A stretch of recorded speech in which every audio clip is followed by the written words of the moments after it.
Hello friend, this is Mohan. आज मैं share करने वाला हूँ the power of habit book summary. Friends, सबसे पहले जानते हैं व्हाट इज़ हैबिट। बचपन से ही हमारा दिमाग तरह तरह की आदतें बनाना शुरू कर देता है, जैसे खाना खाना, कपड़े पहनना, ब्रश करना, नहाना आदि। जब इन चीज़ों को दिमाग एक बार सीख जाता है तो उसे इसकी आदत पड़ जाती है, फिर उसे ऑटोमेटिकली करने लग जाता है। जैसे किसी से बात करते वक्त कोई भी कपड़ा पहन सकता है, उसे सोचना नहीं पड़ेगा कि कपड़े कैसे पहनते हैं। लेखक ने हैबिट की डेफिनेशन बताई है। हैबिट एक फॉर्मूला है जिसे हमारा दिमाग बिना ज़्यादा सोचे समझे फॉलो कर सकता है। पहला चैप्टर है हैबिट लूप।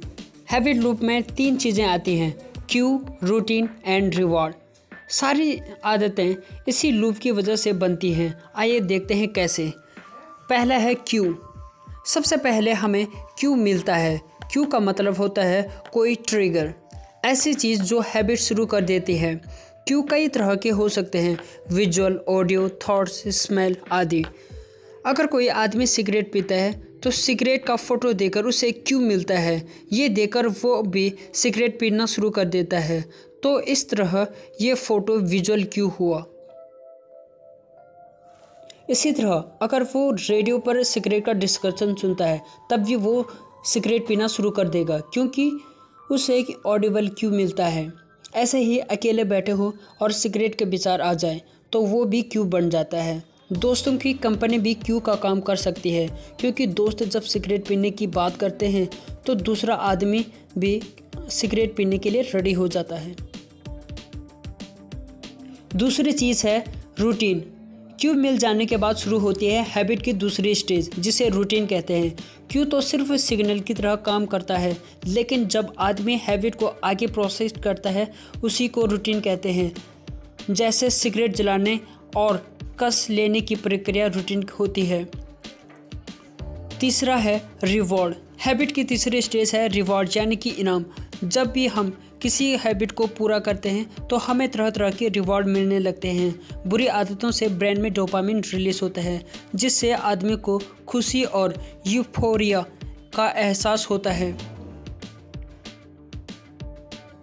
लेकिन कुछ अच्छी चीज़ें करने पर भी जब दूसरे लोग हमारी तारीफ़ या हमें बधाई देते हैं तो भी ब्रेन में डोपामिन रिलीज होता है और उससे भी हमें गर्व या खुशी महसूस होती है और उसे हमारा दिमाग रिवॉर्ड की तरह लेता है। तो दोस्तों, यही है हैबिट लूप और इसी लूप में बंधकर आदमी सारे काम करते हैं।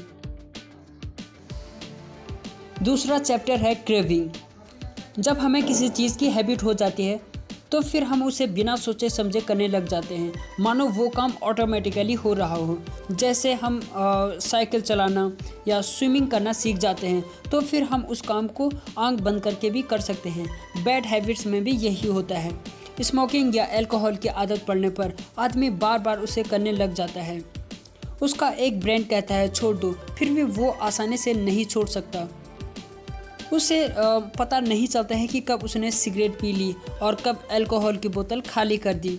इसका एक ही कारण है, वो है क्रेविंग्स। जब कोई शराबी शराब नहीं पी रहा होता है तो उसके दिमाग में क्रेविंग्स शुरू हो जाती है।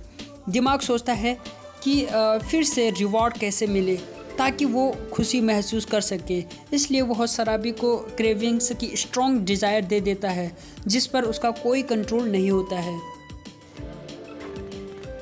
जूलियो दी मंकी। जूलियो नाम के एक बंदर पर एक रिसर्च किया गया। उसे स्क्रीन पर ब्लैकबेरी की फ़ोटो दिखाई जाती थी, फिर वह एक लीवर खींचता था, उसे ब्लैकबेरी का जूस मिलता था जो उसके लिए रिवॉर्ड का काम करता था। ऐसे ही बहुत बार किया गया। हर बार उसके ब्रेन को स्कैन भी किया जाता था। जब उसे जूस मिलता तो उसके ब्रेन में एक्टिविटी काफ़ी बढ़ जाती थी। अंत में उसे ब्लैकबेरी की सिर्फ फ़ोटो दिखाई गई, लेकिन जूस नहीं दिया गया। लेकिन ब्रेन स्कैन से पता चला कि उसके ब्रेन में एक्टिविटी बहुत बढ़ गई थी। इसका मतलब यह है कि हैबिट में एक स्टेज ऐसी आती है जब सिर्फ क्यू देखकर ही हमारे ब्रेन की एक्टिविटी बहुत बढ़ जाती है। ये एक्टिविटी क्रेविंग्स के कारण होती है। एक शराबी अगर टीवी पर किसी को शराब पीते देख ले तो उसके दिमाग में ज़बरदस्त क्रेविंग बढ़ जाती है।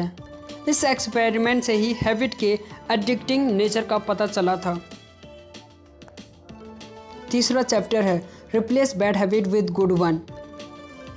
आदतें रिप्लेस की जा सकती हैं। इसका मतलब है अगर किसी को स्मोकिंग छोड़नी है तो ऐसा नहीं है कि सिर्फ उसे सिगरेट को छोड़ देना है, नहीं, इसके बदले उसे सिगरेट स्मोकिंग को किसी और हैबिट से रिप्लेस कर देना है। लेकिन ज़रूरी यह है उस नई हैबिट में रिवॉर्ड और क्यू शामिल हो, क्योंकि ब्रेन रिवॉर्ड हमेशा चाहता है और उसे नई हैबिट में रिवॉर्ड न मिले तो वह पुरानी हैबिट में दोबारा पड़ जाएगा। मान लीजिए कोई व्यक्ति स्मोकिंग की हैबिट को पुशअप से रिप्लेस कर देता है, तो जब भी उसे स्मोकिंग की इच्छा होगी तो उसे पुशअप की रूटीन को शुरू कर देना चाहिए। इससे उसे अच्छा फील होने लगेगा, क्योंकि एक्सरसाइज से भी डोपामिन रिलीज होता है। और फिर जब उसकी बॉडी बनेगी और खुद को शीशे में देखेगा तो उसे डोपामिन मिलेगा। इसके अलावा अगर कोई उसकी बॉडी की तारीफ़ करेगा तो उससे खुशी मिलेगी, जो उसके लिए रिवॉर्ड का काम करेगा।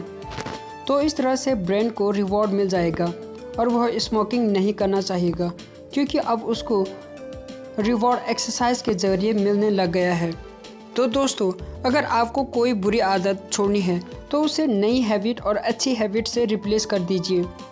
इसमें डोपामिन का और रिवॉर्ड होना बहुत ज़रूरी है।